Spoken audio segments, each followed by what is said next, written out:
Masiki Muriza Tutabisange ni byiza kandi ni bibi buri wese abifatwe yewe sinirorera habe na gato kuko byose bitangwa na rurema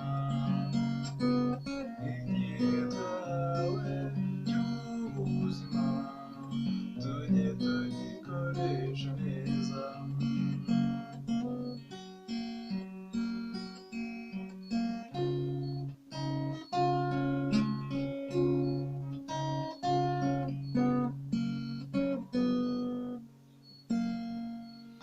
Aha ni Pareke Patrick, YouTube channel uri gukurikiraho amasomo yo kwiga gitari. Mbere yo gutangira reka nshimire umunyeshuri wanjye niko we yiyita, ariko gihe numva yaba inshuti cyangwa umuvandimwe, ariko nawe uri muri process yo kwiga nyine gucuranga. So yitwa Twagirimana Jean Claude, yarandebye ati uratwigisha cyane, bishobora kuba binatera icyaka, angurira amazi. So amazi yanguriye rero ni uducupa twinshi, harimo nk'aka nyine ndi gusoma. Ndamushimira cyane Jean Claude. Hanyuma reka dutangire. Indirimbo nifuje uno munsi kubigisha isa n'ikomeyemo gato, ni indirimbo ya filimo. Muri ino minsi ngiye kwita ku ndirimbo za filimo, bahe nka bagage indirimbo nk'eshanu ziri mu ndirimbo zisa n'izirimo akantu k'ireme mu kwiga. So reka nihute. Iyi ndirimbo yitwa Nzagukurikiza, icurangwamo inota rya sol, igacurangwamo inota rya re n'inota rya do, ayo yose ni amamajeri. So iyi ni indirimbo nziza iryoshye, wenda nubwo iri emotional cyane, ariko ubashije kumenya kuyicuranga byagufasha kumenya gucuranga n'izindi za filime. So reka dutangire rero. Iyi ndirimbo urafata inota rya sol, ariko urutoki rw'agahera rwo uba uretse kurudepozaho, uba urufashe hafi aho. Uratangira ucuranga uyu murya wa kabiri. Umurya wa kabiri urawucuranga ariko uwukoraho, urawucuranga uhita uwukoraho. Noneho uhita ucuranga inota ryose. Tugiye gucuranga icyo bita arpeje. So arpeje ukuntu imeze, ubundi arpeje ikoresha intoki zose, ariko nubwo ikoresha intoki zose ushobora no kuyikoresha ukoresheje izi ntoki ebyiri. Narabivuze no mu masomo yabanje. Aha mu kuyikoresha ugira utya ukazamura, uzamura utya, ubundi yibanda kuri izi ntoki zo hasi. Arpeje ni uko. Okay.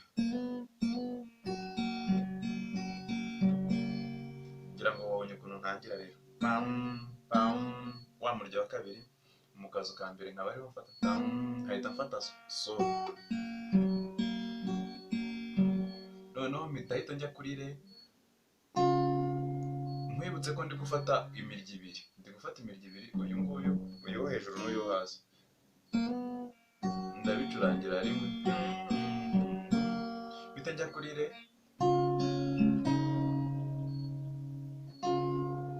Ndacuranga re imirya ibiri. Ndekuje urutoki. Nongere mfate.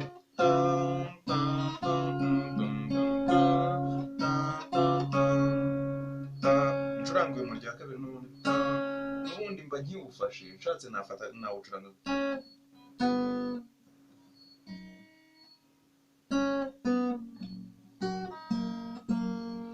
Urabibonye? Noneho kubera iyo mfashe re mba mfashe uyu murya wa kabiri mba mufashe hano muri kaze mu kazu ka gatatu ho, ndakomeza mucuranga.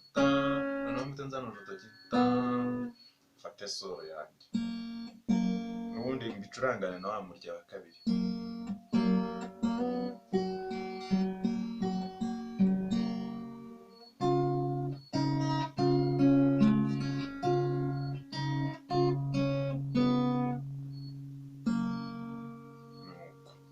Niba ubibonye neza reka nongere mbikore gakeya.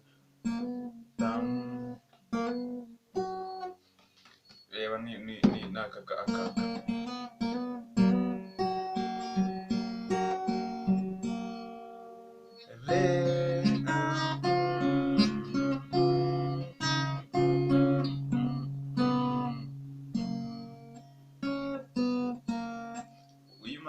iyo ugarutse kuri solo uhita ucuranga pam pam pam pam pam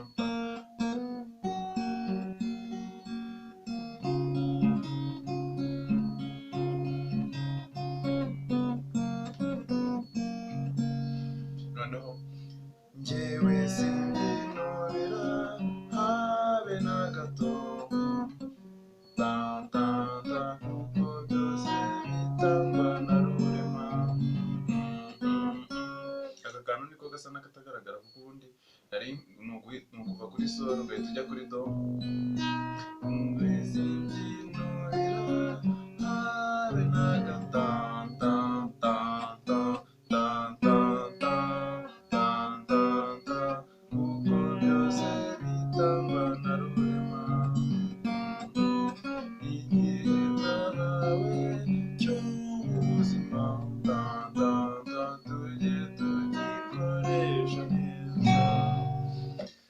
So iyo ndirimbo ndumva ari uko nayikwereka ukagenda ubyiga ugenda gake gake, igikoraniye uyu munsi ukakigira plan, ukagira igihe cyo gusubiramo nk'uko za nama nakubwiye zibivuga. So hanyuma ukagenda gake, iyi ndirimbo iraza. Ntabwo ari indirimbo igoye, ariko kandi iyo utaramenya ikintu cyose ubona kigoye. So umuntu mushya rero ubonye aya masomo ya subscribinga, akarayikinga, akanasharinga, akanakomentinga, yewe turacyari kumwe rero. Nongere nkwibutse, ngira ngo nako byagaragaye, uhera kuri uyu murya wa kabiri.